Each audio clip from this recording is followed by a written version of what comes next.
Good morning, everybody, or good afternoon in Indonesia. It is here 8 o'clock in the morning, and with you it's 1 o'clock in the afternoon. And it's an honor to be here present virtually and to give a presentation on microalgae. What I wanted to do this in this session is to divide it actually in 3 parts, and so it are 3 shorter presentations, and in between there is also some room for questions, and of course at the end we have a discussion as well. So I would like to start with a presentation about more about what kind of products can be produced by microalgae.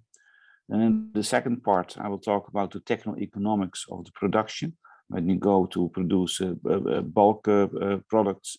And in the third session it is more research related, and I will talk about the future aspects of it, where I think it will go in the future. First of all, I would like to talk about the products and actually focus a little bit on the protein transition, because microalgae are containing lots of interesting products. It can be lipids, it can be carotenoids, it can be proteins, and at this moment there is a lot of attention to proteins. So I would like to address those topics a little bit. Below you see some pictures, and that are some pictures taken at our lab, and that shows a little bit the activities that we are doing. So on the left side you see microalgae. In this case it is Tetraselmis. It's a saltwater microalgae, produces both lipids and proteins. On the second picture, you see a well plate, which is can be used, for example, for screening the media or the different microalgae, or any kind of screening for process development. On the third one, you see a picture, a close-up of a picture of a photobioreactor, which is used at lab scale. So we do process development with the strains that we obtain. And we do it at small scale, but we also translate it to a larger scale. And that's what you see on the fourth picture. That's a picture of Algae Park.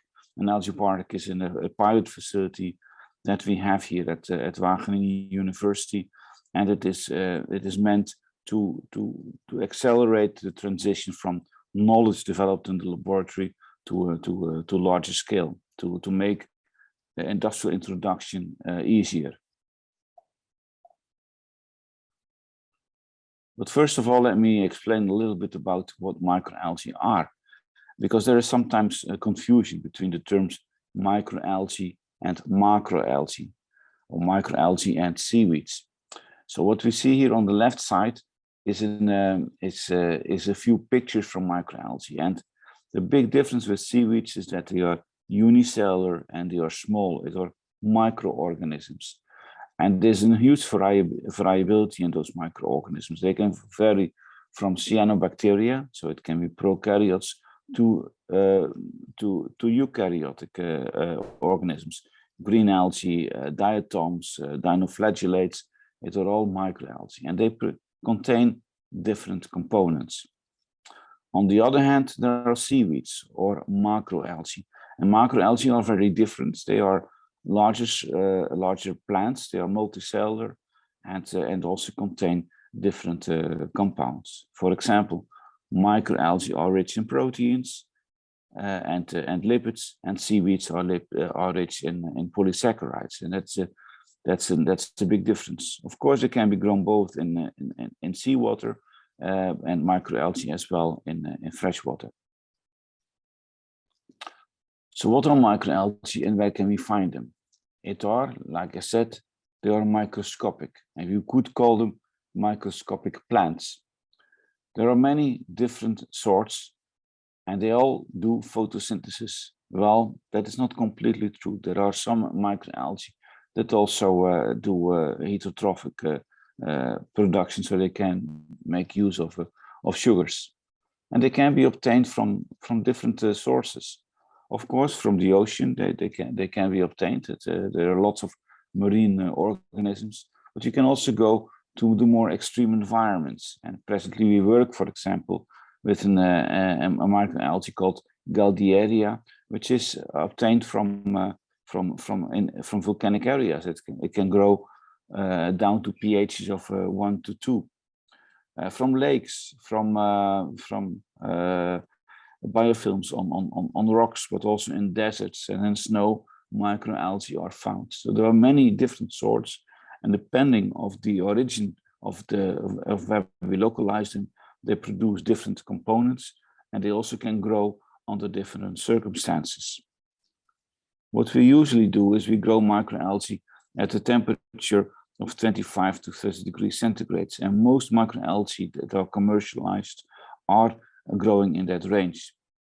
In our research, however, we also look to other strains, and in collaboration with North University in Norway, we, for example, work on microalgae that can grow at 1 to 2 degrees centigrade, and we even work on snow algae over there.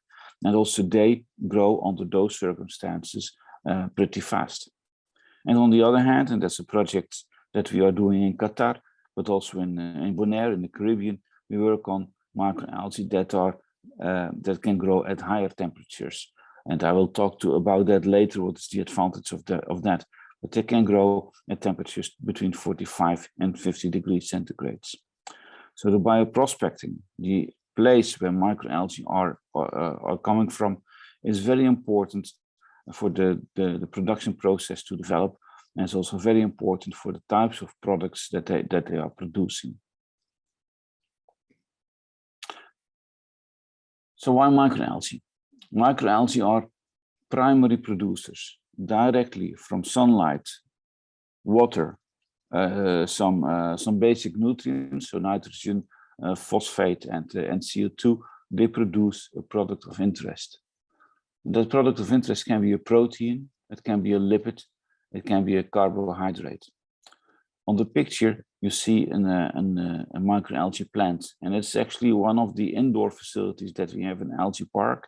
It is a 1,500 liters culture that you see over here. And what you would expect is that microalgae are green, but some of them have a different color. And in this case, it is, for example, a brown color. So depending on the strain, depending on the conditions, we can alter that. What we see on the right-hand side are concentrations of productivities of microalgae ingredients per hectare per year, and we compare them with other crops like seaweed, like sorghum, like palm, like corn, like potato. And if you look to the protein content, to the protein productivity, you see it's far superior to all the other crops. So by far, microalgae is the most productive crop in respect to protein. And why is that? That is for two reasons. One of them is that they grow very rapidly, and and this is based on a production capacity of 60 tons of microalgae produced per hectare per year, so dry matter per hectare per year, and that's on the production conditions that we see in Southern Europe. And then we are able to, and the other part is that they are rich in proteins, so they easily can contain 50% of protein. So that's the reason that we see here a productivity of about 30 tons of proteins per hectare per year. This is done for the microalgae Nanochoropsis oceanica. It's a very popular microalgae isolated from marine environments. The same microalgae produces lipids at the same time. And on the second picture, you see the lipid productivity. And also that is pretty high, 12,000 tons of protein, of lipids produced per hectare per year with the same microalgae. So at the same time, next to the proteins they produce, they also produce those lipids. Well, you know that in Indonesia, there is also a lot of palm oil production, and palm oil is seen as one of the most productive crops that we have in respect to lipids. But microalgae, they beat them. They are double the productivity of the lipids of palm oil. And finally, the carbohydrate productivity. Also, they contain some carbohydrates, but it's in comparison with other crops, it is less. So The potential of microalgae production is enormously. The productivity of proteins and lipids specifically is very high. On top of that, they can do that by growing on seawater. So they do not need fresh water. And that contributes a lot to the applicability in areas where there's a scarcity of fresh water. That means that there also is no requirement for arable land. So we can use them on places where fresh water is not available and just make use of seawater. They have high productivities. Well, that is what I showed in the graphs, and the nutrients that are produced can be recycled as well. So that is, in my opinion, the reason why microalgae are so interesting. We can produce the biomass in a very sustainable way, and the productivity of certain compounds is very interesting. So what kind of products can we produce with microalgae? This is the same organism as I showed before, so Nanochoropsis. And what you see here is the composition of the proteins of the Nanochoropsis, and actually based on the same figures as shown in the previous picture.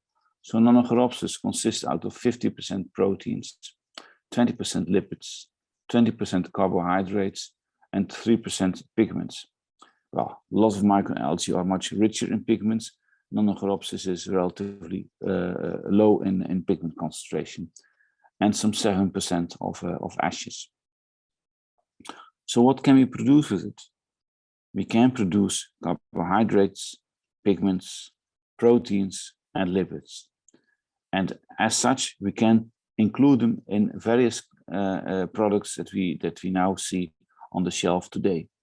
In respect to lipids, aquaculture is very interesting. They produce lipids that are rich in omega-3 fatty acids, and that's a great source of lipids for fish production. We can produce a fuel. We can produce an edible oil. We can produce the basis for coatings for paintings. We can produce margarines. We can produce cosmetics. From the proteins, they can be used in production of bread, production of cereals, production of feed components for fish and cattle, but also functional proteins that we are using in all kinds of food compounds, like a lot of dairy compounds, a lot of ice creams, etc. The carbohydrates can be used in the known carbohydrate production, so for the production of bioplastics and the production of products like beer, etc., etc. And finally, the pigments can be used in the production of natural colorants in all kinds of food components. So the ingredients produced by microalgae, they have enormous potential in be used and as an alternative to existing sources of proteins and lipids and carbohydrates that we are using today. Is commercial production possible? Yes, it is. It is possible, and the market is growing at this moment. If we compare it to, let's say, 10 years ago, we see a growth of the market of between 10 and 15% per year. So it grows rapidly, but the focus of products is still on the high value components. So not as a protein replacement, not as a palm oil replacement, but mostly as a pigment replacement. For example, astaxanthin, which is in a red color, produced by the microalgae.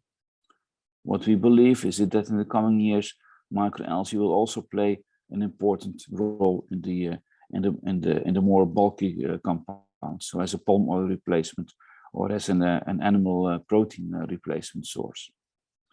Well, here are a few companies that are producing microalgae, and it shows you actually that commercial production is possible. I will briefly introduce them to you, and this is just an example of some of the plants. There are many more, of course. The first one, Necton in Portugal. It is a facility of approximately 1 hectare in the south of Portugal. It is actually the oldest facility for microalgae production in Europe, and they focus on microalgae to be used in agriculture, rich in all kinds of high-value components. Next to that, we see another company in Portugal. Southern Europe is the most sunny place in Europe, so most of the activities we will see in Southern Europe. The other one is all microalgae, and they produce both chlorella and Nanochloropsis, and that's for food applications, and especially as a protein replacement. The next one is Algatech in Israel, and they are located in the Negev desert, and they are active in the production of astaxanthin. So that's Haematococcus producing a red color called astaxanthin that you see clearly on the picture that it is pretty red. The next picture is in the United States of America, and it are open pond systems. So the ones that I showed so far are closed systems, so that are tubular photobioreactors. And Earthrise in the US is working on open ponds, and they produce a variety of microalgae and are mainly used in agriculture. Well, on the picture over here, you see it's green bluish. That means that it's spirulina that is produced, and spirulina is of interest for the proteins they produce. They can contain 70% of proteins, but they also produce a protein that is blue. It's called phycocyanin, and that's you see that a little bit on this picture. The next one is on Hawaii. It's Cyanotech, another American company active in the production of all kinds of microalgae. It can be blue, so spirulina. It can be red, so for example, Haematococcus. It is located on Hawaii, and also there they make use of the sunny conditions. Next to that is BASF in Australia. It's a very large plant. It's 750 hectares in total, so in surface area. It is the largest plant that exists, but it is not a very productive plant. They make use of natural resources. So it are lagoons in which spontaneously grow microalgae. And due to the climatic conditions, high light intensity, high salt concentration, the microalgae Dunaliella salina develops. And Dunaliella salina produces beta-carotene, and it gives an orange color as seen on this picture. And the picture next to it is BGG in China, and that is one of the plants that is the largest closed photobioreactor. It is a plant of 10 hectares in total, so it are a lot of tubes, and also they are producing Haematococcus, so astaxanthin from Haematococcus. Qualitas Health in the USA, and located in California, they are active in the production of mainly on Nanochloropsis for food ingredients. NBT in Israel, that is also in the Negev desert, and they are producing as well beta-carotene from Dunaliella salina. And finally, the plant in China, actually that's the same plant as we see up there as BGG, but it is in the green phase. So Haematococcus is producing, is grown by growing algae as green algae, and then they are stressed. They give them a salt stress or a light stress, and they start to produce astaxanthin.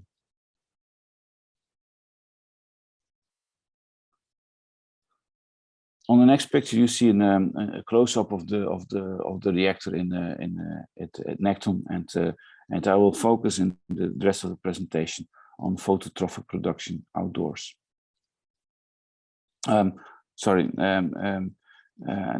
would like to show a few examples. So one of the main ways to produce microalgae is phototrophic, so making use of light and to produce it outdoors. And this is the example that I show is from Necton. On the other hand, we can grow them indoors, and you see that more in Northern Europe, where the light conditions are less positive. And this company is called Prof. It's a company in Belgium, and they produce microalgae in a kind of flat panel reactors, but they do not do that outdoors. They do it indoors, and they grow them on LED lamps. Well, the disadvantage, of course, of producing microalgae indoors is that you have the costs of artificial light. You have to supply the energy of for the microalgae grow by giving them artificial light, and it affects the sustainability. On the other hand, the advantage is that the process can be much more stable because we can control the flow of light photons to the system. We can control the amount of light that we give the system. We can also control the temperature much better. So in these systems, we can produce microalgae at a higher yield, and less ground area is required. What we also can do is a combination, and that is done in a country like the Netherlands, for example. And the Netherlands has a lot of greenhouses and a very effective agriculture. It's a small country, but still we have a very high productivity. And one of the reasons is that we use greenhouses. And in greenhouses, we can actually combine solar light supply with artificial light. In the Netherlands, we have more than 10,000 hectares of greenhouses, not used for microalgae production. Only a small part is used for microalgae production. And finally, we can grow microalgae heterotrophically. So there are a number of microalgae that can be grown on sugars. Examples are, for example, chlorella, euglena, schizochritium, galdiera sulfaria. And there are a number of companies that are doing that, and they do that at large scale. For example, Fermentalg produces Galdieria, an algae rich in a blue color, but also in protein. Corbion is producing chlorella and schizochritium, chlorella for the proteins, schizochritium for the lipids. Evonik, or a merger of Evonik and DSM called Veramaris, is producing also schizochritium for the production of lipids for agriculture. So that is the third mode of production. Now the question is, can algae become an important feedstock? And that is the main question in the research that we are doing at this moment. And for that, we look to the market of products that they could replace, and what is the productivity that we have today. So if we look to the commodity markets in Europe, which is a relatively small market, and if you compare it with Asia, for example, is we use 400 million tons of fossil fuels. We use 100 million tons of polymers and chemicals. We use 7.1 million tons of palm oil per year, and 8 million tons of soy protein.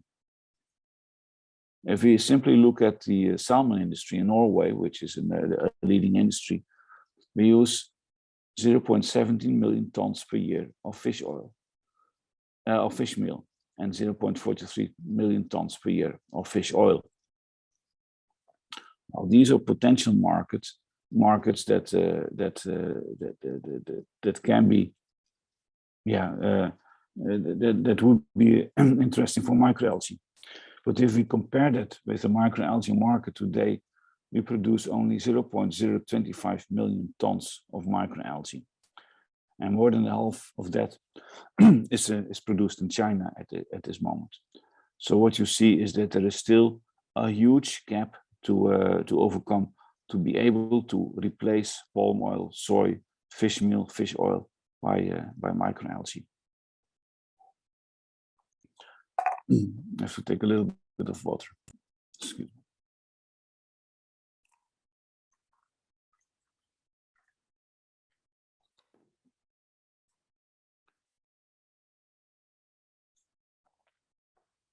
me. What we think is that markets like fossil fuels and polymers and chemicals, they are far too large. The volume is so large, and the price of those products is so low, and the gap is so large between the 0.025 million tons for microalgae and the 400 million tons needed for fuels, that it's very hard to bridge that gap.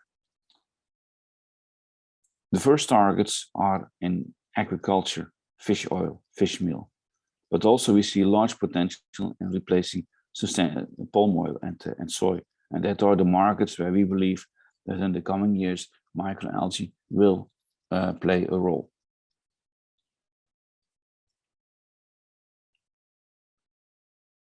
So microalgae in the protein transitions, why do we think it is important there?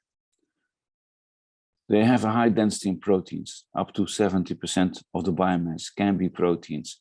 Most microalgae contain 40–50%, but there are examples of microalgae that contain 70% of proteins. They have an excellent amino acid balance, meaning that they can be used to replace, for example, animal proteins. They are highly digestible and hypoallergenic, so there have been done tests and so far giving very good results. They can be used as functional proteins, so they have foaming, emulsification and scintillation properties similar to, for example, milk proteins. In addition to that, they have a number of components that have added value, such as the omega-3 fatty acids, and it is clean and sustainable. So the story about protein replacement by algae proteins is there. However, the algae industry still faces challenges to become a food commodity for agri-food mass markets, and that has to do with the production capacity that I just explained. So they remain still widely untapped. A few examples, and that's actually from a project in which we work. It's an EU project called Prof, where we look to the possibilities of replacing proteins, existing proteins by microalgae proteins. For example, by using microalgae as an egg alternative, or as a dairy alternative, or as a seafood alternative, as a healthy snacking, and as a meat alternative. These are the products that are explored in this project.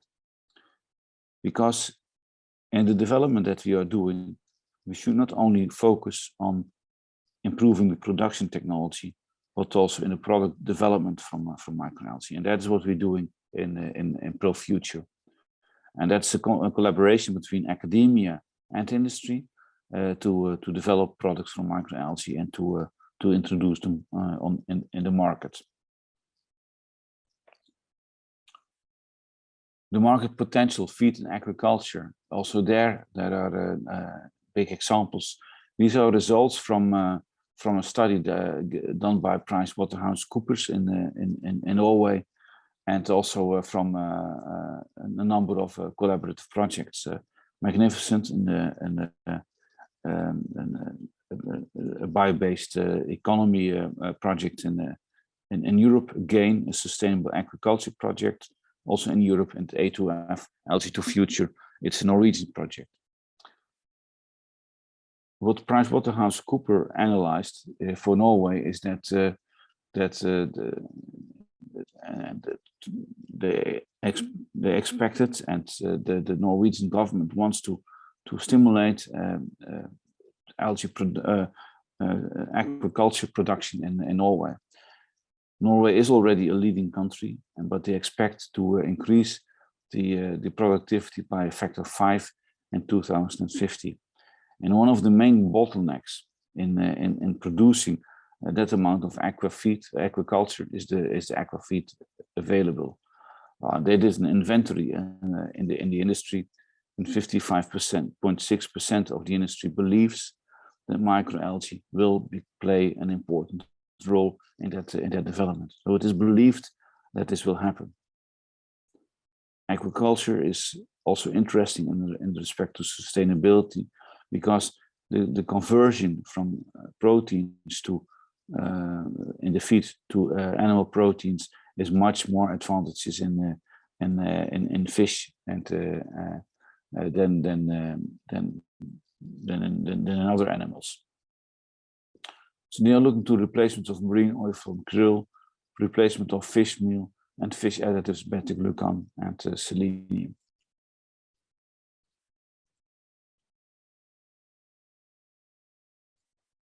We can also look to the market potential of in the health sector. So due to the fact that a lot of micronutrients are there, that there are carotenoids, that there is selenium, there are lots of additional factors in microalgae. There are a number of studies where it's studied whether it can contribute to health aspects in relation to aging, to active lifestyles, to preserving our skin. A lot of companies are active in this field as well, and there are both preclinical and clinical studies done to the positive effects of microalgae in that respect.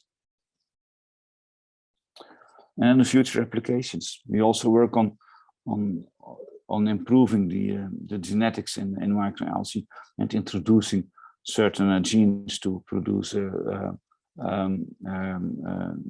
proteins of interest. It can be a multi-purpose feed, so that we have both the proteins and the oil from the algae to be used in feed. We can design the oil. We can design the composition of the oil. It can be used as an oral vaccine for vaccination of especially smaller animals, and by using recombinant protein. Also there, a lot of activities are in development. And finally, it can be done completely circular. So CO2 from the atmosphere, light from the sun or PV, nutrients from the ocean, nutrients from surface water, nutrients from wastewater. So a lot of the resources can be recycled in the production of microalgae, and I will come back to that in the last presentation that I will give today.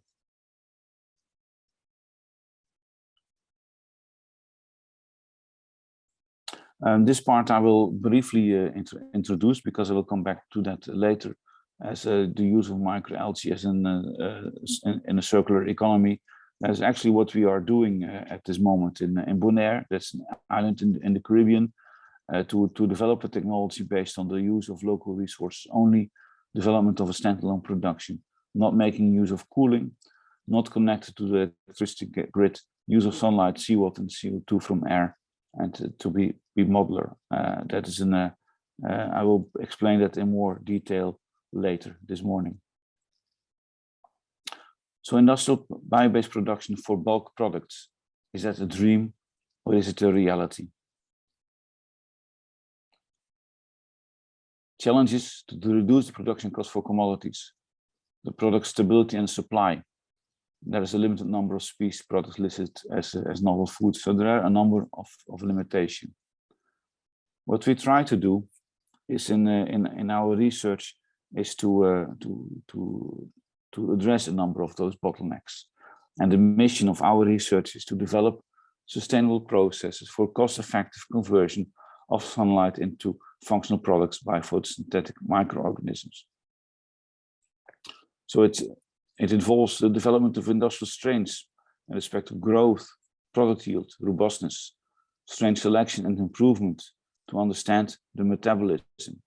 We work on the reactor design and process optimization, on the growth and the product yield, on biorefinery, on isolating the different components from microalgae, and translate towards outdoors technology and techno-economic analysis. And in my next presentation this morning, I will focus on that. And important in that is Algae Park as a pilot facility.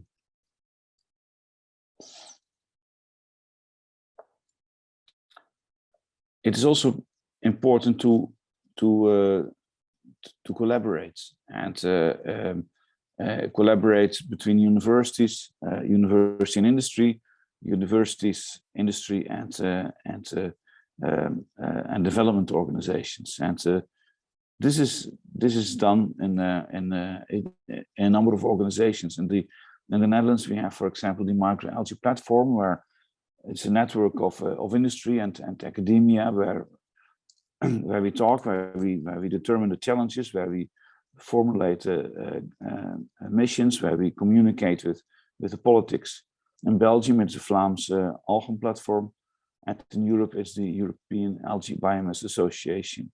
It is to support research and addressing aspects like legislation of novel foods, and it's also in our organizations important in lobbying.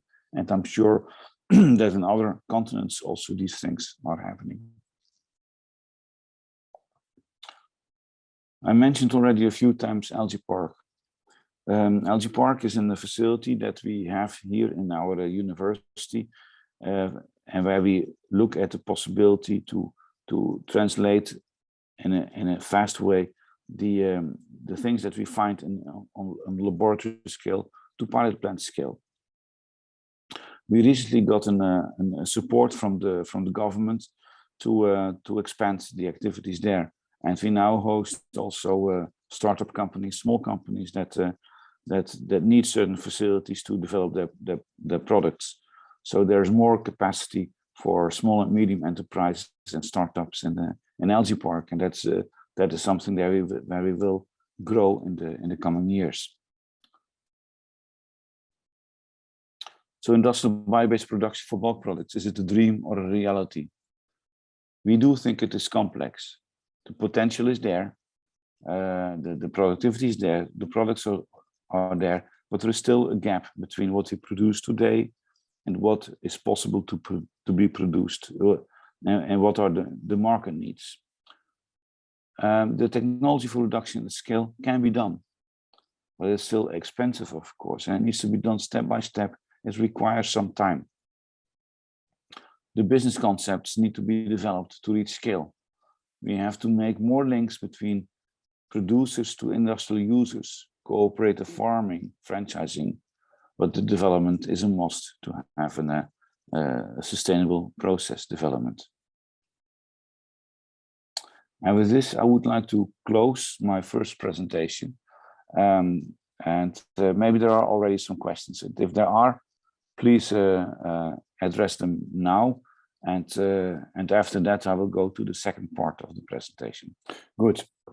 I hope we are all back. And I would like to start with the second part of the presentation. And there I would like to focus more on the industrial production of microalgae and mainly focus on the techno-economic aspects. That is research that has been going on in our group for many years. That's also what we used Algae Park for, to do a techno-economic analysis. And I would like to give you some background for that. But before I do that, I would like to give some introductory remarks and start with a short movie. And we tested before. The movie works, and I'm not completely sure about the sounds in this movie. And I will explain by talking a little bit about it. This is actually a commercial that has been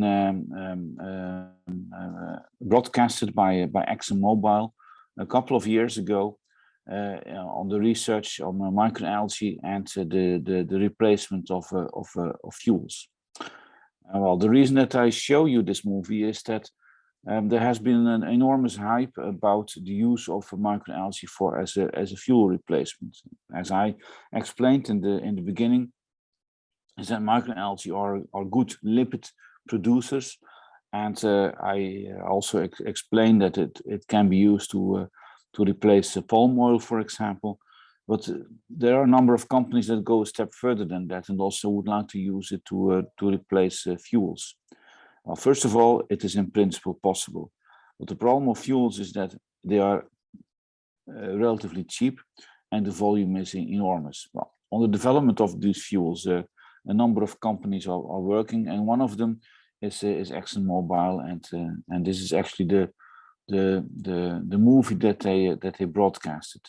As explained, there is probably no sound, so there is music behind it, and the voice explained the text, but the text is also on the screen.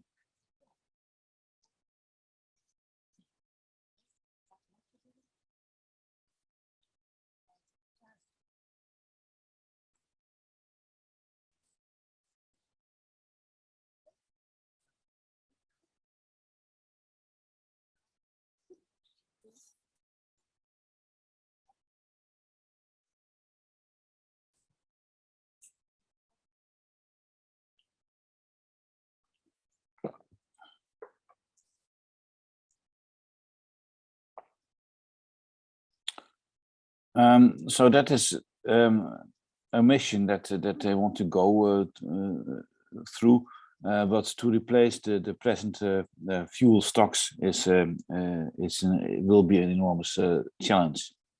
Well, what are microalgae? I explained that in the previous lecture already. Unicellular, sustainable supply of feedstocks, lipids, proteins, polysaccharides, photosynthetic. We can be produced on non-arable land, low water use of seawater, CO2 mitigation, and a high aerial productivity. This picture I showed you as well. We can use the microalgae products in multiple ways. Also, this picture I showed you as a replacement of microalgae, for example, for palm oil replacement, we do believe that it has a high potential, as for polysaccharides, as for proteins. But how to steer the biomass composition? And this is a graph shows an example of lipid production of different microalgae. So some of the more freshwater, like the first one is Chlorella vulgaris. It's a freshwater microalgae, but also Nanochoropsis and Oleobundans, for example, and Nanochoropsis species are marine microalgae. And what you see in the left picture is the lipid concentration of microalgae when grown under nitrogen-rich conditions. And under nitrogen-rich conditions, so we supply them with good growth medium, they produce about 10%, some a little bit higher, some even up to 20%, but in this example, it's all around 10% of lipids. And we deviated the lipids in a gray area in the bars and the white area. And the gray area means the fatty acids, so that are the membrane lipids. And the white part of the bar are the triacylglycerides. So some organisms are able to accumulate lipids in oil and so-called oil bodies. So under nitrogen-rich conditions, all the microalgae produce about 10% of lipids. In the next step, we're going to stress them, and that's what we see in the right picture.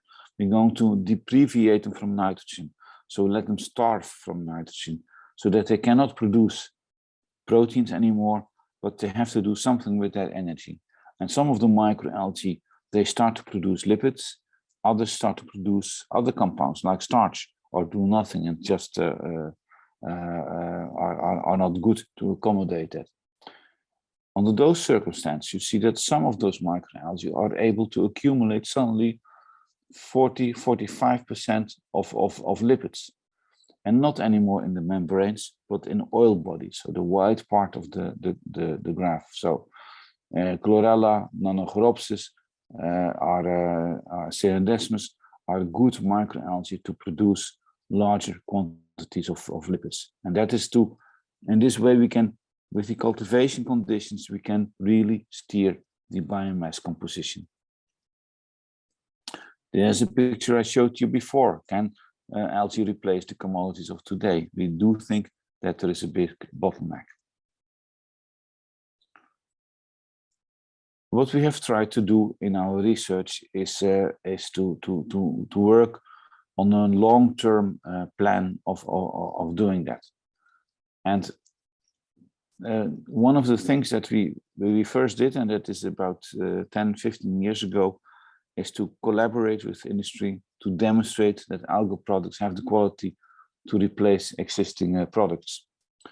On the right picture, you see our first pilot facility. We did not construct it in the Netherlands, but we did that in the south of Spain in collaboration with the oil company Neste in Finland.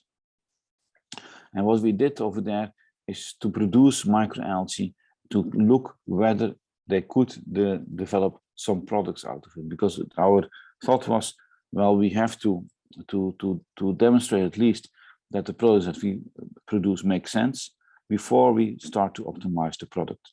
So it is to convince we can produce those products. Of course, at that scale and with the little experience we had at the time, it is not yet to do that commercially, to do that in an economic, attractive way, and we have to come with plans to how to develop processes to produce those algae in a more economic way in the future. But we have to imagine that we can reach the right market volumes. I mean, this volume is still too small, but how to get from that volume to a larger volume. And that it's not going to be easy, that is clear. So we have to collaborate. We have to collaborate between the different universities. We have to collaborate with industry, because alone, nobody will be possible. And you need a long-term commitment to do that. So that's more or less the research strategy that we had in Wageningen at that time, and we still have. That's also the reason that in our research, we looked at multiple research lines at the same time. And for that, the strain is very important. It should be an industrial robust strain in respect to growth, product yield, robustness, complex traits. It should be able to grow under extreme conditions. We work with multiple strains in our lab, and sometimes they are bioprospected from the environment, sometimes they develop spontaneously, and sometimes we use genetic modification. We did put a lot of effort in reactor design, how to use light in an efficient way, and how to optimize the process, how to do the automatization, how to supply the feed, so to increase the growth and the product yield. And everything that we found, we tried to translate to a pilot scale at Algae Park, to give also the input for the techno-economic analysis. And that's where a lot of this presentation will be about. If you do to lipid production, what we see is that microalgae can in principle produce a lot of lipids, but that there is a big gap between what is theoretical possible and what is possible in practice. So here it is expressed what is the maximum capacity energy-wise for lipid production. So TAG means triacylglycerides, so that are the amount of tags, the grams of tags produced per moles of photons, so that's the amount of light supplied. And the maximum theoretical yield based on flux balance and analysis is that we can produce 1.33 grams of triacylglycerides per mole of photons supplied to the system. But can we find that? Can we approach that? We are far away from that. The empirical limit outdoors for Nanocheiropsis is 0.09 grams of tags per moles of photons. What we start to do is based on strain selection, so based on cell sorting techniques, we start to select the algae that were containing more triacylglycerides than others, and we were able to increase the amount of the productivity of the lipids, or the yield of the lipids, to 0.15 grams of tags per mole of photons produced. In 2 steps we increased to 0.33, so now we are at 0.33. To bridge the gap between 0.33 to 1.33, we need genetic techniques to be able to do that. I mean, that's what we think. But what you see is that there is an enormous gap still to be improved in lipid productivity. Nevertheless, the numbers. Please throw more light on this gap, the reasons, underlying reasons for this. One of the reasons is that you see a large variability in lipid content per individual algae in the system, and that's the reason that we used the cell sorting techniques. So the phenotypes in a culture, there's a lot of variation in it. Some of them contain like 20% of lipids, and others contain 50% of lipids. If you select the ones that contain 50% of lipids, then the productivity increases a lot, and that is 0.33.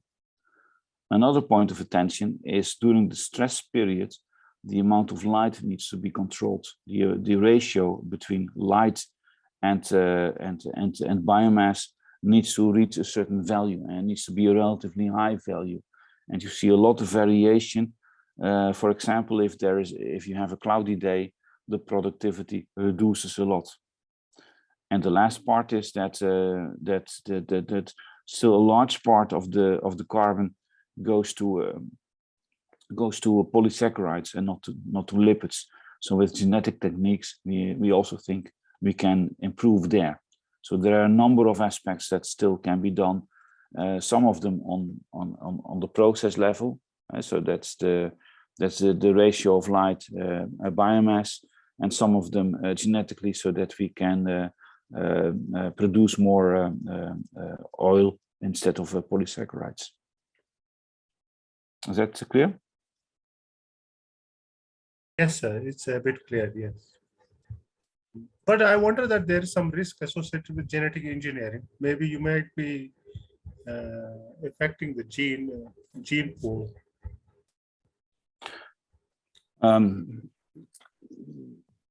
On genetic engineering, there's still a lot of things to be done. What we did with go one slide back. What we did with Chlorococcum litorale is we made use of the natural population. So we selected there on phenotypes, and with that alone already we obtained a better strain. Okay. What we do now is to also work on genetic engineering, and there you see that there is often still there are limited tools available to genetically engineer microalgae, and so on the tools to develop, it is still complex to do that, but we are making progress. But I don't think that only that genetic engineering is the holy grail. I mean, it's one of the ways to use it. I also think that with laboratory evolution or other ways, we can find strains that produce more lipids, or that have a better yield in lipids. Okay, that's fine. Okay. Because if you use selectivity, that's going to be fine. But if you tamper with the genes or you play with the genes, it needs better understanding and a sharp and a very good precision in the tools that we use to modify the gene sequence. That is absolutely correct. And if you have then your final strain developed, you also need to see how stable it is in the process that you use. And that's also the reason that we always want to look at the possibility of a good characterization, an improvement, and a testing step, because it is indeed a challenge to do that. So that's actually explained a bit in this graph. So we work on the development of new strains, but we need to develop new processes with those strains to scale up and evaluate the process, and the yield, but also the stability and of the process is important. Also, if you improve the process, to understand exactly what happens. So there, the metabolic flux analysis, for example, is important, and then still understand whether there are gaps. And if you model that metabolism, you can work on further in improving it.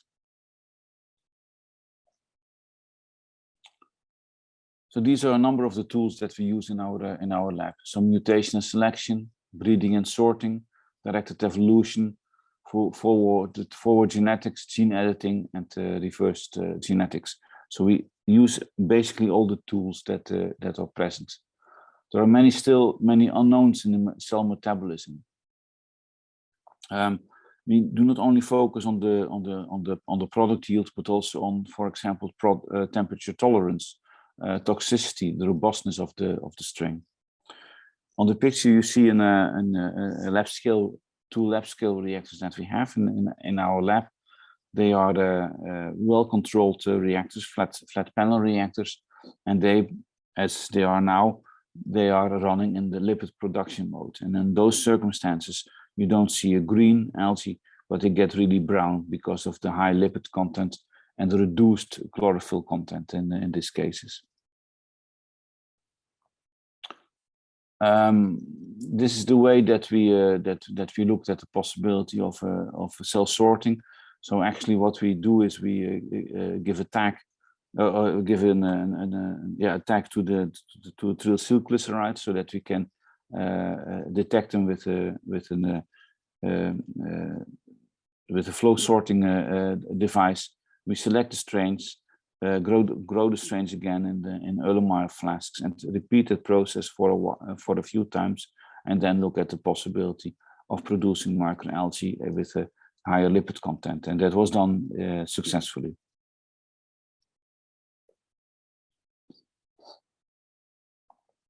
And here you see some data of that, and you see that we were able with chlorococcum to double the yield on nitrogen with simply using flow sorting.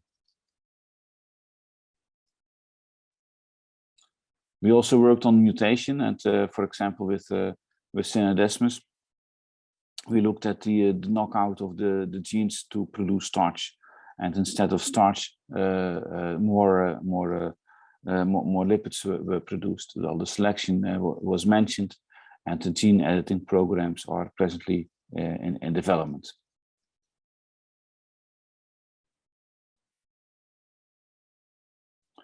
I mentioned a few times the possibility of the fact that we used a pilot facility, Algae Park, in our research. And with Algae Park, we wanted to translate fundamental research to applications. We want to compare technologies, so we use open ponds, we use tubular systems, sometimes horizontally placed, sometimes vertically stacked, flat panel reactors, to develop process strategies to reduce production costs, to acquire knowledge for scaling up, and acquire data for projections. You see an example of a test experiment that was done with Nanochloropsis. So what you start with, and this is an experiment done in 2018, where you wanted to have a little bit of lipids for further testing. You start in the green way. You grow algae, and at a certain moment you give them stress, and then and that's what you see in the bottom figure. Then it gradually changes from green to brown, and if they are very brown, the lipid content is very high. It can be around 40% of lipids. So we can do those tests in our outdoor facility. What we also use the data of Algae Park of is to develop a model for techno-economic analysis. What we actually did is in 4 reactor systems, we did a whole year tests and it was done for Nanochloropsis. So we used a horizontal placed tubular reactor, a flat panel reactor, an open pond system, and a vertically stacked reactor. And that was done at a scale of 25 square meters on surface area, and we looked to the yield on light for biomass production. And we also looked at all the cost factors included in it. So it is in the investment costs.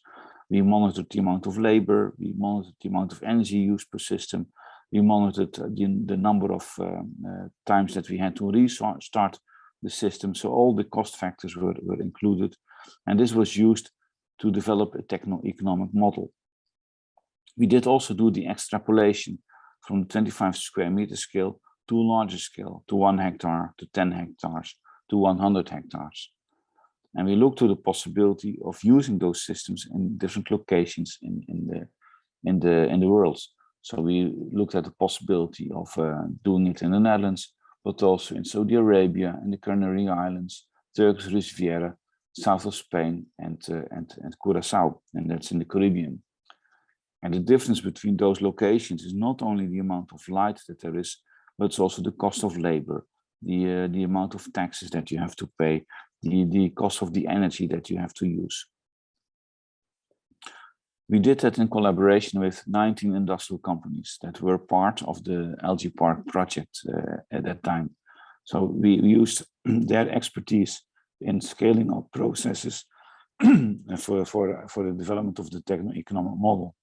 Well, companies that were involved were, for example, Total Energies, ExxonMobil, Neste, Unilever, Friesland Campina, which is their dairy company, BASF. So large companies were involved in the development of this process.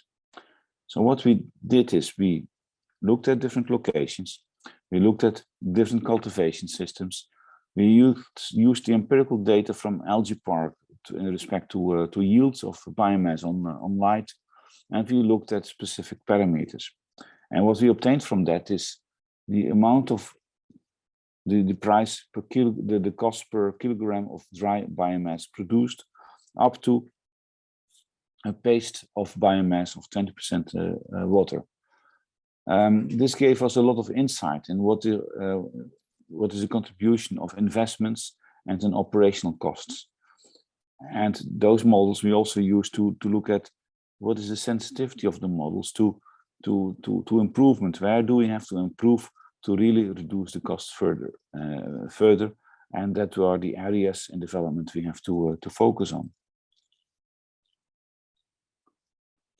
I'll give you here an example of such a process, and this is for a 100-hectare flat panel system in the south of Spain. So the cultivation system, and these are the input parameters that you give in principle in the model. So the cultivation system is a flat panel system. The area of culture is 100 hectare, and the land is rented. So we also take into account the cost of the land use. The photosynthetic efficiency is 3.3%. That is the efficiency that we obtained based on the experiments that we did in algae park for a whole year. What does 3.3% mean? That means that 3.3% of the light energy from the sun is stored as chemical energy in the biomass. Well, the theoretical maximum for photosynthesis is 10%. With crops, we obtain 1%, and with algae, we obtain 3.3%. We do not use the whole facility for production, because we also need to have an inoculum train, and that's about 10% of the facility. Also, we need space for operations to go to approach the system and things like that. Also, that is 10% of the system. We take a number of days of operation per year. In this case, it is 300 days per year of operation, and all the other days are used for maintenance. The mode of operation in this case is chemostat, but we can use the repeated batch, we can use turbidostat, etc., etc. The dilution of the culture in this case was 27%. So 27% of the volume per day is replaced by new medium. We use temperature, and we did not make a difference between summer and winter in this case, and that's actually still an area where we can improve. The temperature control, yes, we did do that on a temperature of 25 degrees centigrade, and we did it with a very expensive system, which is a cooling tower, so making use of the evaporation of water to give cooling. I said 25 degrees centigrade, sorry, it was 30 degrees centigrade in this case. As a nitrogen source, we use urea, a source of CO2 commercial, so we just buy it at a certain airflow, etc. And no photosynthetic energy used. In that case, the cost of production of biomass is 4.70 euros per kilogram. And we produce in that 100-hectare facility 7,448 tons of biomass per year, with a certain capex and with a certain opex, and the initial investment is also given. In the graph below, in the pie graph, you will see what are the different cost factors involved. So 26% for energy, 27% for construction and fixed cost, 17% for raw materials. And actually this gives some insight in what areas to focus on if we would like to improve the process. So this is the basic background of it. The model has been published for the different countries, for the different systems, and you can have a look at that publication, Sewage Industrial Products from microalgae. Now, what we did in this case was to make use of a cooling tower. And that's a pretty expensive technology to be used in a lot of chemical industry processes. And we saw that that was a big factor in the operation. So we decided to look at an alternative, and instead of making use of a cooling tower, to make use of water and the heat exchanger. Well, in the south of Spain, there is water from the Mediterranean available with a temperature of 25 degrees centigrades, and we cooled the reactor back to 30 degrees centigrades with that amount of with that water. And if you do that, you realize a reduction of 23% in the production cost. It goes down to 3.21 euros per kilogram of biomass. Of course, the temperature difference between the cooling water and the culture system is still quite limited, and it could be further reduced if you would be able to make use of cooling water of a lower temperature, for example, to use water from groundwater, which has a temperature of 10 degrees centigrades. And if we would do that, we would be able to reduce the production cost to 35% to 2.71 euros per kilogram of biomass. One of our dreams is that we should not cool at all, and that we would be able to use a biomass that could grow at a temperature of 45 degrees centigrades. What would then be the effect? So if you would be able to grow instead of microalgae at 30 degrees centigrades at 45 degrees centigrades, we would be able to reduce the cost of production with 38% to 2.2 euro and 60 cents per kilogram of biomass.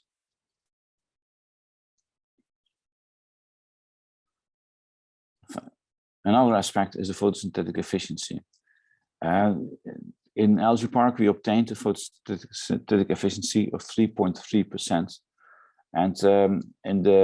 but we in our lab experiments where we imitated the solar conditions that are observed outdoors, we are able to get a stable photosynthetic efficiency of 6%. So let's assume that we are in our research able to increase the photosynthetic efficiency from 3.3% to 6%. In that case, we would be able to reduce the production cost with 60% to 1.65 euro per kilogram of dry biomass. These are some examples that shows that there is still room for improvement in the systems. So based on production in flat panels at the 100 hectare scale facility, we would be able to produce biomass at 4.70 euros per kilogram. But there is space to improve it a lot, and there are a number of factors involved in that. And we think we can reduce the cost of production to close to 0.5 euro cents per kilogram of biomass. So the example is for flat panels. We have done it for raceway ponds and tubular systems as well at 6 locations. Actually, that is expanded in the last years, and also to other scales. But these techno-economic models give you a lot of contributes a lot to the understanding of the systems, to what are the factors contributing to the costs of the production. And if you would like to produce commodity products from microalgae, it is really a necessity to improve that further.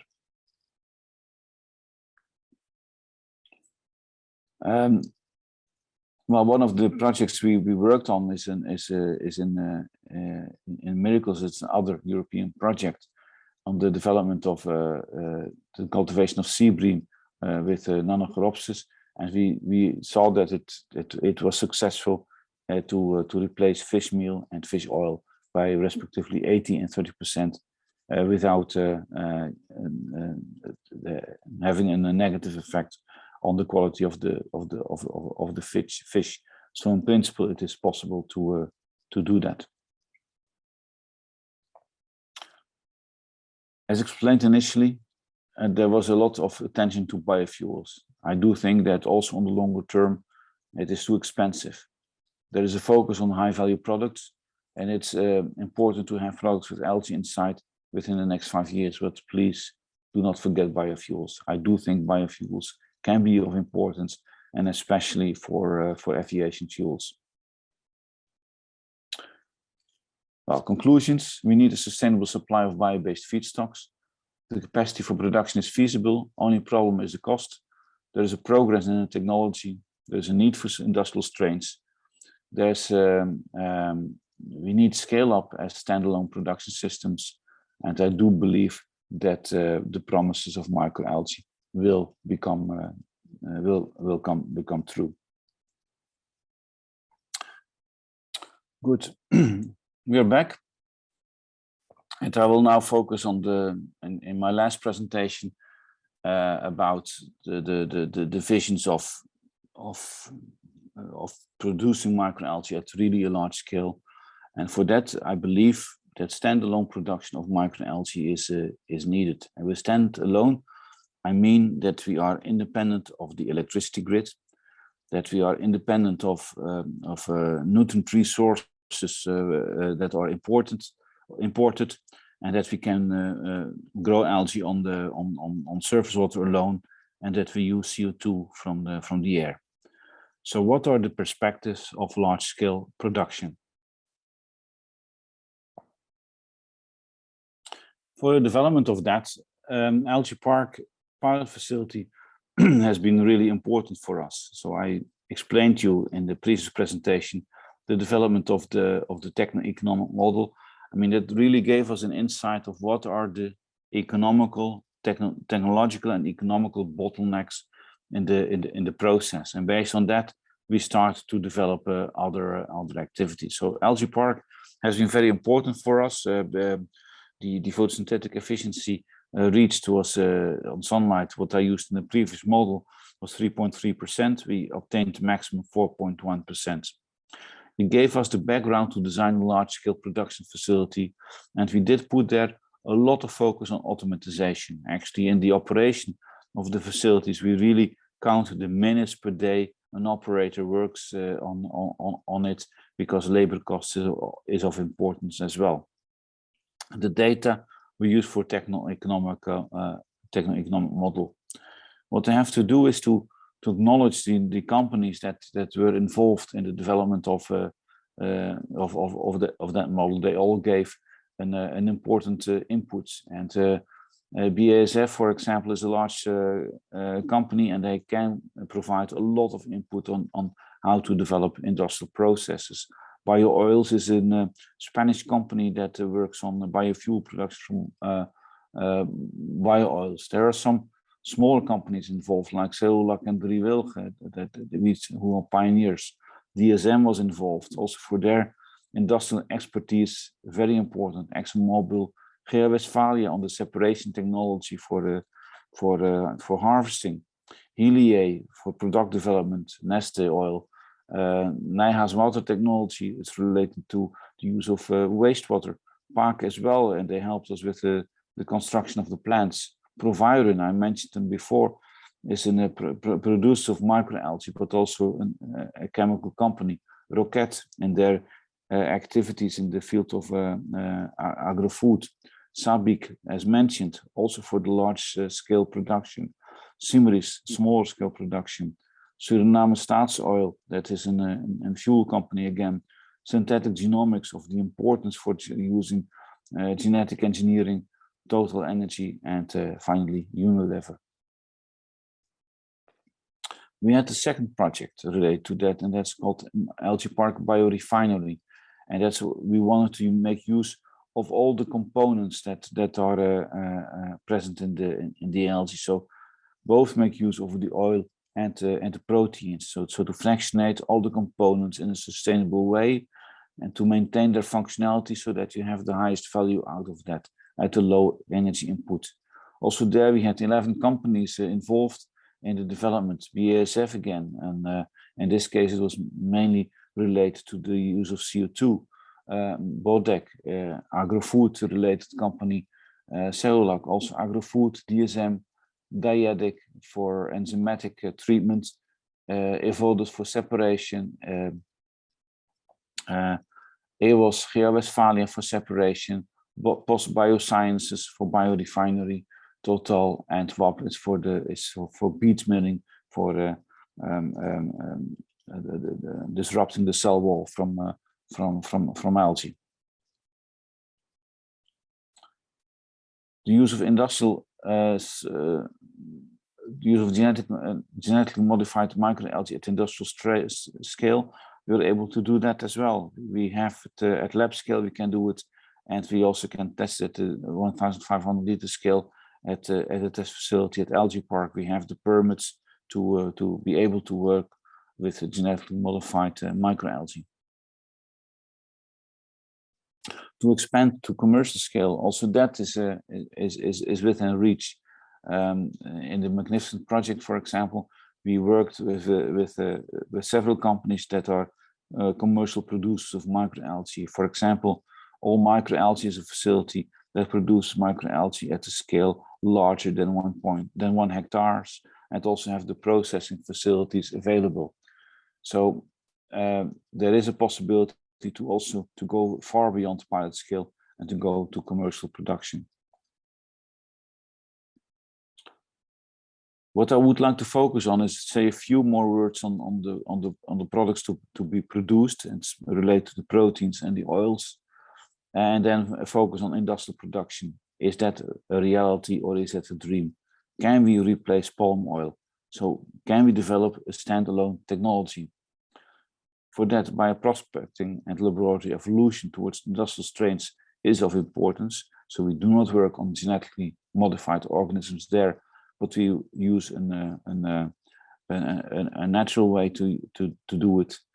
The use of atmospheric CO2 or carbon capture and utilization, and the use of seawater for supply of nutrients, and then some conclusions. I mentioned several times that to be able to replace palm oil with microalgae. Palm oil is of course not the holy grail, and there are many oils that can be used as an example.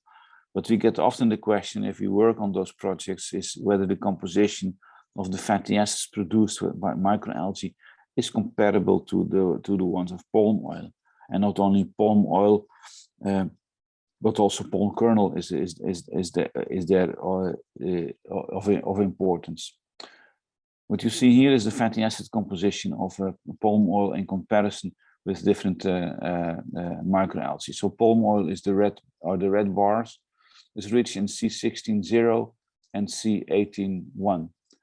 And if we look at a number of algae, and we have here Neochloris oleoabundans. Neochloris is an algae that can grow both in freshwater and in seawater. And Acutodesmus obliquus, it's a freshwater algae. As two examples, I could have used others here as well. And you see there in the above picture that the composition or the fatty acid distribution of algae is similar to palm oil, although it differences that it's more unsaturated. So there is more C18.2 and C18.3, and the amount of C16.0 and C18.1 is a bit lower. However, if we're going to stress the microalgae to deplete them from nitrogen, the fatty acids become more saturated. So they start to accumulate lipids in the oil bodies to higher concentrations and start to produce more C16.0 and more C18.1. And the lipid composition of algae becomes more similar to palm oil. So, and this is just one test, but we do think that we can really bring the composition of oil to the ones that are required by the industry. Proteins as well. It are good proteins. They They are similar in fatty acid composition with the many other commercial sources. And I explained before already that tests have been done that fish meal replacement and fish oil replacement gives good results in agriculture. So in principle, the quality is good. There are a number of commercial plants. I also showed you this slide before. So to a certain commercial scale, it is possible to produce. However, to bridge the gap towards commodity markets is still not possible, because we do not have sufficient biomass production capacity available there. And for that, I would like to look at some possibilities to replace some resources. And let's now suppose that we would like to replace all the transport fuels in Europe by alternatives. We produce at this moment a quantity of oil, fossil fuels, that could be replaced with 400 million cubic meters of lipids are needed for that.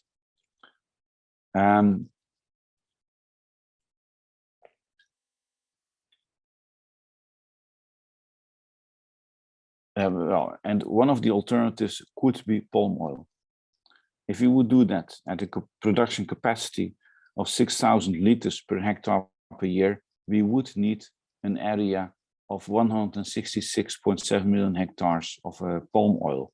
Of course, we cannot produce a palm oil in Europe, but that would be the equivalent surface area.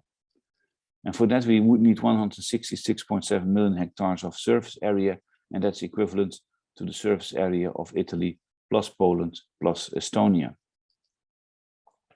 Now, there are a number of alternatives to do that, and I would like to focus on two alternatives. One is, of course, with microalgae, to do that phototrophically, and the other one is to use sugars to produce a yeast rich in oil and to replace it there.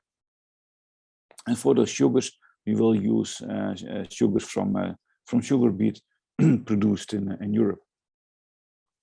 Well, if we would use that track, we would be able to produce sufficient oil in this way on a surface area of 182.5 million hectares of sugar beet for algae oil or yeast oil. So that's a surface area of France plus Spain plus Germany plus Finland plus Denmark. And finally, if we would do it with phototrophic algae, then the productivity becomes a lot higher, and then 6.7 million hectares of surface area would be sufficient. That's Austria and the Czech Republic together. Well, actually, this shows that to produce fossil fuels, to replace fossil fuels with bio-based resources, just as like yeast or algae oil, is possible, but still huge surface areas are required for that, and that makes it really complex to do it. I mean, we would not have much space to live in anymore in Europe to realize that. However, if you would like to replace 7 million tons of palm oil, I believe this would be possible. And in this case, I used the map of France. If we would use palm oil, then we need and we have a productivity of 6,000 liters per hectare per year. We would need 1.2 million hectares of palm oil in France, and that's equal or equivalent to the area of Ile-de-France, and so that's the province around Paris. If we would use algae oil on sugar, so we would need, and we assume 40% oil in the biomass. We need a certain productivity of the biomass. You need a certain fermenter volume. You need a certain amount of sugar, and to produce that amount of sugar, you would need 3.2 million hectares of sugar beets. That's a red area, and that's the area of the Pays de la Loire. And finally, if we would use photosynthetic microalgae, then also there we assume we have 40% oil in the biomass. We have a productivity of 60 tons of biomass per hectare per year. And then nearly 300,000 hectares of surface area is needed, and there's the area half Corsica. What this picture actually shows is that Europe really can be self-sufficient in the replacement of palm oil by using fermentation technology. A large area is needed, but also with photosynthetic microalgae. These are imaginable that it can happen. The technology is not such that we can produce algae at a scale of 300,000 hectares, but on the other hand, it's also not an enormous area to be needed. Well, for that, what we try to do now is try to imagine, can that large-scale production be possible with photosynthetic microalgae? Can we imagine that we produce microalgae at a scale larger than 1,000 hectares? Preferably on a place with high irradiation. For Europe, it will be in the south, but preferably we would go even more to the tropics, in the red areas on that world map, because there the solar irradiation is the highest. Under those conditions, we would like to have a high productivity, so that our technology should sustain that, should be good enough to reach that high productivity. And then, what about the availability of water? What about the availability of cooling? We also have discussed that. How to supply the energy, how to supply the nitrogen and the phosphorus, and how to supply the CO2. At this moment, the maximum scale that is at which algae are produced is at all microalgae in Portugal, and that's at a scale of 1.2 hectare. So how to go from that 1.2 hectare to something larger than 1,000 hectares? And where will commercial production take place? So it needs to take place in locations with a high irradiation. It needs to take place, I believe, for a stable process in a place where you have constant climate all year around, so that you can produce all year round. But the high photosynthetic efficiency at those high irradiations is important as well. And there are some conditions. Only salt water is available. There's only CO2 from the air. There is in some of those places, there's no electricity grid, and the temperatures can be really high. That's why we started to work on a project in Bonaire. Bonaire is a small island. I think it's on the next slide. Yeah, it's a small island in the Caribbean.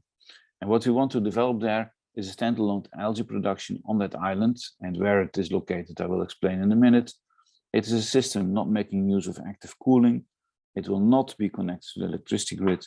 We will use sunlight, seawater, and CO2, and it's modular. So that model should be able to be repeated in the future. Well, what is Bonaire? Bonaire is a Dutch municipality in the Caribbean. It is in a small island of 29,000 hectares. It is in an area. It's an island just north of Venezuela. It's a small island with 20,000 inhabitants, and 99% of the income is from tourism. And one of the ambitions of the government of Bonaire is to diversify the economy, so to be less dependent on tourism, but also to develop other economies. All the resources are imported on that island, and that's the case for many islands at this moment. They are too dependent of the mainland for the supply of resources, and that makes living there very expensive. But we wanted to use that island as a symbol for standalone production. So the use of local resources only: sun, sea, and constant climate, adding to the economic diversity, but should be applicable to other locations as well. As an example, let's suppose that we would like to use Bonaire to replace biofuels and produce microalgae over there, and as well. There is place available there. There's the Bonaire has about 4,000 hectares of salt pans, which are commercially exploited at this moment for commercial salt production. And let's suppose that under those climatological conditions, we would be able to produce 100 tons of algae per hectare per year. With that 100 tons of algae per hectare per year, we are able to produce 33,000 tons of biofuels per hectare per year. So on the 4,000 hectares of salt pans, if you would give them up, we would have a productivity of 132,000 tons per year. We have a dream, of course, and to increase it further, because we are working on projects to increase the oil productivity. And in that case, we would be able to produce 50 tons of biofuels per hectare per year. That is our dream. And so that's 200,000 tons per year. One of the companies that flies a lot on Bonaire from the Netherlands is TUI for bringing tourists over there. And they use 200,000 tons of kerosene per year for flights between Amsterdam and Bonaire.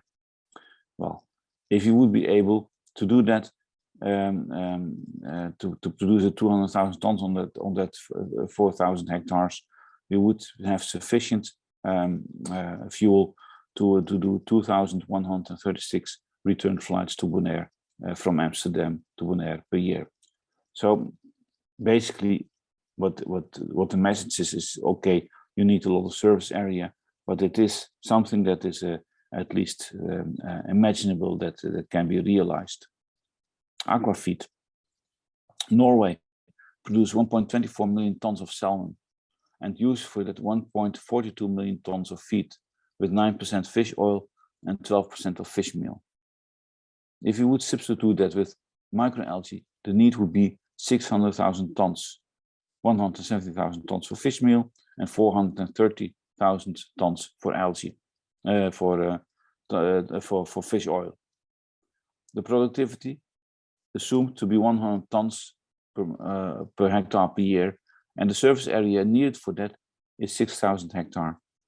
So we have only 4,000 hectare salt pans available. So Bonaire could provide 70% of the microalgae ingredients to supply the Norwegian market. Of course, the world market is larger, but what we see is that on such a relatively small area, still a lot can be produced.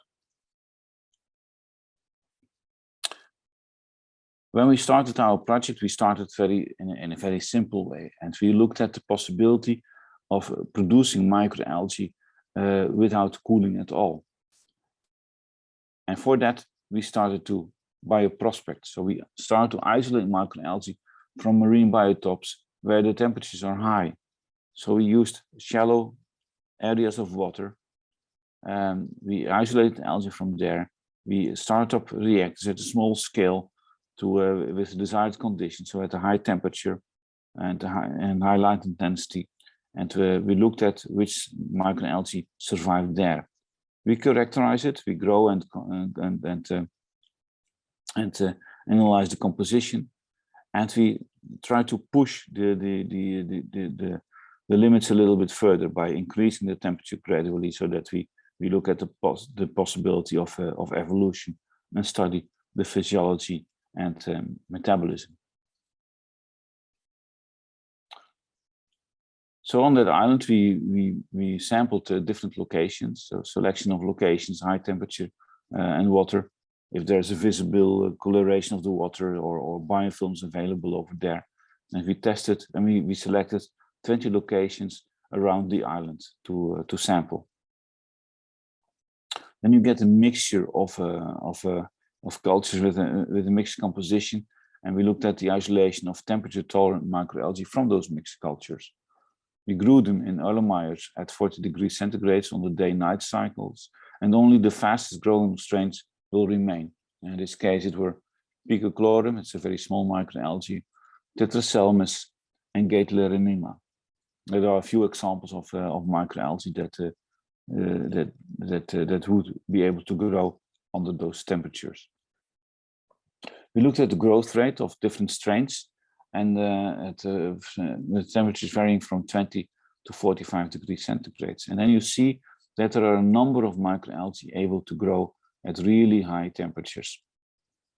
So Picochlorem is an example of that, and Leptolyngbia is an example of that as well.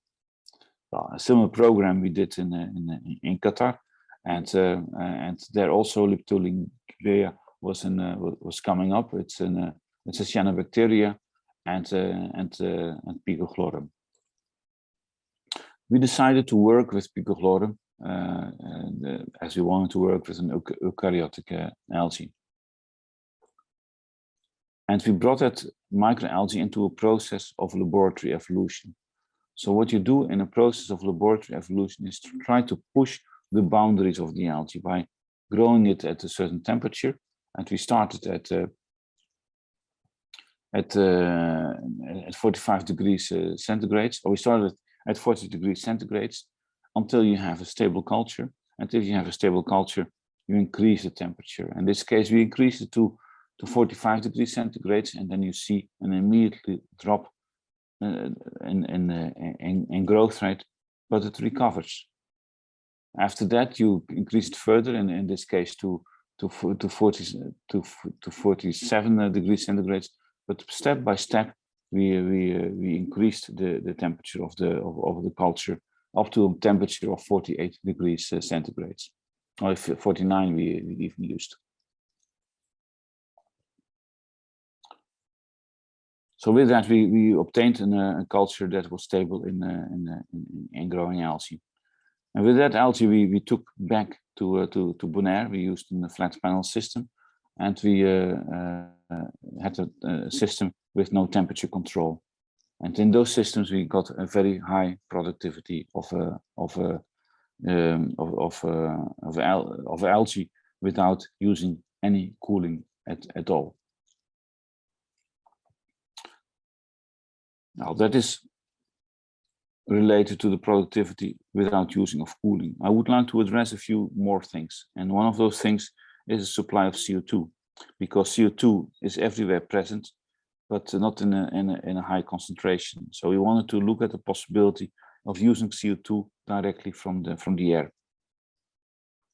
And for a pilot plant facility, we did some mass balance calculations. So for the production of 1 kilogram of microalgae, we need 1.8 kilogram of CO2, excluding the losses, because you bubble CO2 in your system and part will be lost. If you compare that, at this moment, for microalgae production, the industry has to pay 1,500 euros per ton of compressed CO2.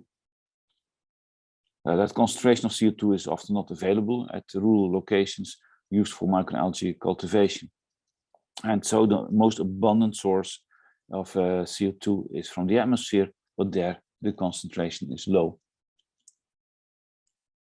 So we looked at the possibility of using direct air capture for a pilot plant of algae production of 10 square meters.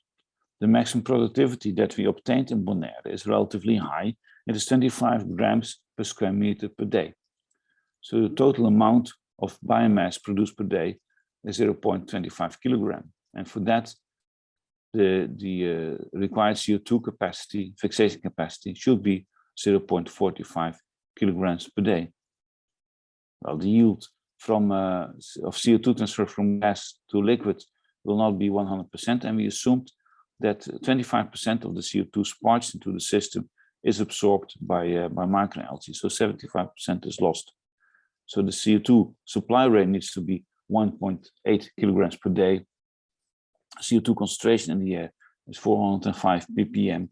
So that means that 2,250 cubic meters of CO2 of air per day needs to be processed for the CO2 fixation. And for that, we think that we need to make use of wind-driven air systems. Well, technology for CO2 capture has been developed. We collaborate with the University of Twente in different EU projects. In medicals, we did that also now in Prof Future. We will look at the possibility of using CO2 with direct air capture. The cost of direct air capture is estimated on about 100 euro per kilogram of CO2, and in comparison with what companies pay at this moment commercially, it is much cheaper. But also is a possibility is the use of flue gas. Well, flue gas is not available but what can be done is to use CO2 capture liquefaction for utilization. Presently, a lot of activities in Europe are developed to liquefy CO2 for storage, and we could also use it for to transport it to other locations.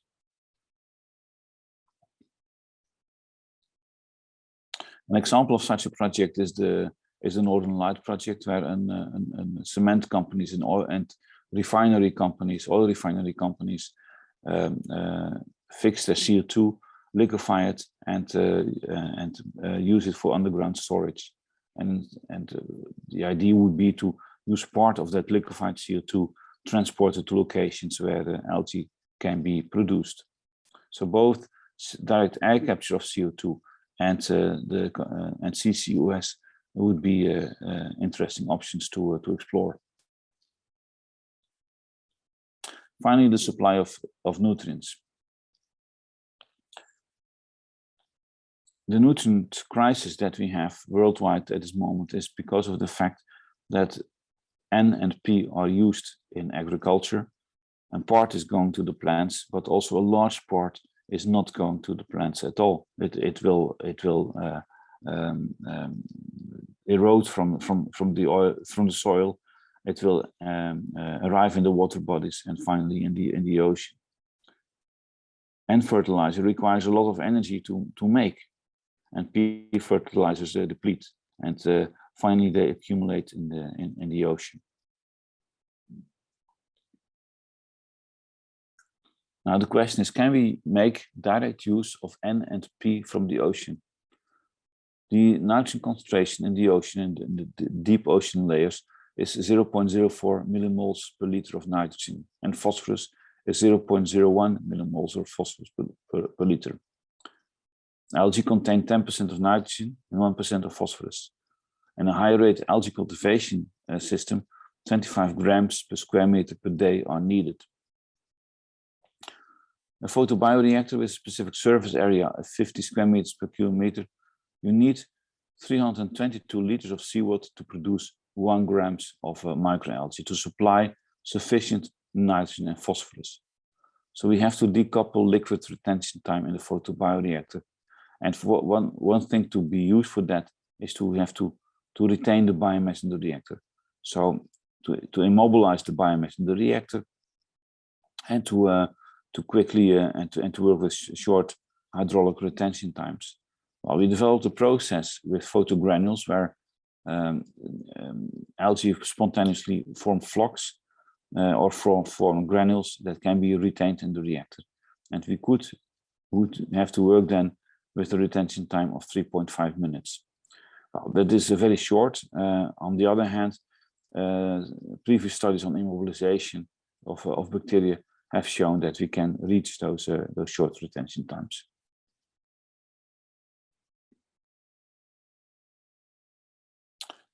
I would like to come to some conclusions. What we have published a number of years ago, in 2010, in a paper where we said that microalgae production for commodities and for chemicals and biofuels will be feasible, and that but for that we need time, some 10 to 15 years. It is now 2022, we're 12 years further, and now is the point of evaluation. Did we reach that point? We did not yet. We made big steps. We made it possible to work on large-scale production, but really for commodity production, it is not yet there. We need to join forces even more to do that, but we believe it is possible to do it. So is it a dream or a reality? The perspectives of large-scale production of microalgae. As I said before, it is complex, but the palm oil example shows it is possible. In respect to land use requirements, it is feasible to do that. The technology for production at scale can be done. What we need to work on is standalone production, use of abundant sources only, sun, sea, air. And we do that still at a very small scale, but that's one of the things where we have to look at, to be independent of the electricity grid, to get CO2 from air or from CCUS, to get NMP from the ocean or from surface water or from wastewater, and to develop robust industrial strains. I do think that development is a must.